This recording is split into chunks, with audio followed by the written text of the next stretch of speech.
You've likely heard the term polar vortex. It's only recently become a buzzword, bringing new attention to something that's been around for a while. The polar vortex terminology has been around since the 1850s. When one rises up, then all of a sudden the news is full of stories about it. Let's break it down.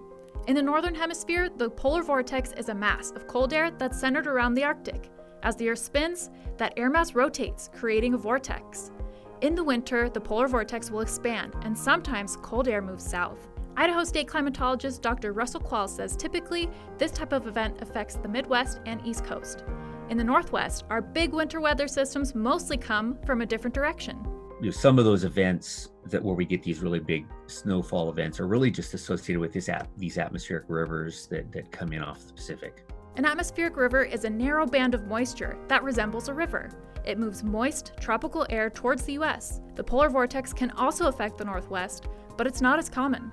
In recent memory, Snowmageddon was the last time cold, polar air and a stream of Pacific moisture combined to create the perfect storm for snow and ice. Probably one of the most significant times that it affected Idaho in the recent past, and actually probably over the last more than 100 years, was in late 1968. And in Moscow, we got our record cold temperature that year, and we hit minus 42 here.